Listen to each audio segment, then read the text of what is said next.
Pending లో ఉన్న స్కాలర్షిప్లు ఫీజు రియంబర్స్మెంట్ ను వెంటనే విడుదల చేయాలని డిమాండ్ చేస్తూ మహబూబ్ నగర్ జిల్లా కేంద్రంలో ఏబీవీపీ ఆధ్వర్యంలో విద్యార్థులు భారీ ఆందోళన చేపట్టారు.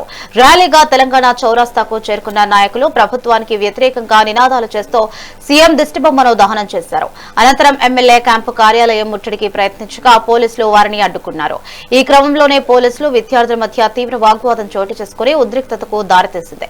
ప్రభుత్వం వెంటనే స్పందించి విద్యార్థుల నిధులను విడుదల చేయాలని ఏబీవీపీ నాయకులు డిమాండ్ చేశారు.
దారిద్ర్య రేఖకు దిగునటువంటి పేద మధ్యతరగతి బడుగు బలహీన వర్గాల విద్యార్థుల వ్యతిరేక ప్రభుత్వము ఈ కాంగ్రెస్ రేవంత్ రెడ్డి ప్రభుత్వం అని ఏబీపీ నుంచి తెలియజేస్తున్నాం.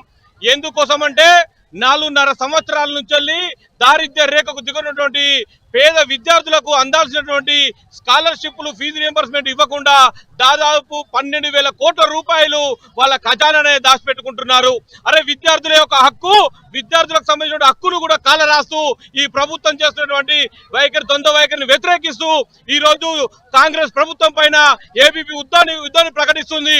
ఎందుకోసం అంటే విద్యార్థులు చదువుకు ఉద్యోగం లేక, చదువుకున్న తర్వాత ఫీజులు కట్టలేక సర్టిఫికెట్లు తీసుకోలేని పరిస్థితి నెలకొన్నది రాష్ట్రంలో. ఇప్పటికి దాదాపు 22 లక్షల నుంచి 25 లక్షల మంది విద్యార్థులకు చాలా మంది చదువుకు ఉద్యోగం లేక, చదువుకున్న సర్టిఫికెట్లు తీసుకోలేని పరిస్థితిలో ఈరోజు రెక్కాడితే డొక్కాడని పరిస్థితుల్లో పేరెంట్స్ యొక్క తల్లిదండ్రుల యొక్క రక్తాన్ని తాగి ఈరోజు ఎంజాయ్ చేస్తుందని చెప్తున్నాం రేవంత్ రెడ్డి. ఈరోజు విద్యార్థుల భవిష్యత్తును ఈరోజు బంగారు భవిష్యత్తు తీర్చిద్దని మాటలకే పరిమితమై శంకుస్థాపనలకే పరిమితమైనటువంటి ఎడ్యుకేషన్ మినిస్టర్ ఉన్నటువంటి రేవంత్ రెడ్డి మీకు సమంజసమా అని ఏపీ అడుగుతున్నాం.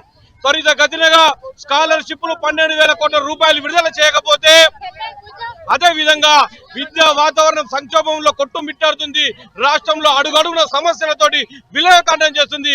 వీటిని త్వరితగతిన పరిష్కరించకపోతే నీ పీఠాలు కదిలేటట్టు, నీ అసెంబ్లీ బద్దలు కొట్టైనా, నీ సెక్రటరీని బద్దలు కొట్టైనా ఈ రోజు నీ పీఠాన్ని కదిలించేటట్టు నీ యొక్క ప్రభుత్వాన్ని కుప్పకూల్చేంత వరకు ఏబీపీ యుద్ధాన్ని ప్రకటిస్తుందని తెలియజేస్తున్నాం. ఈ రోజు విద్యార్థుల భవిష్యత్తు అంధకారంలో నెలకొన్నది.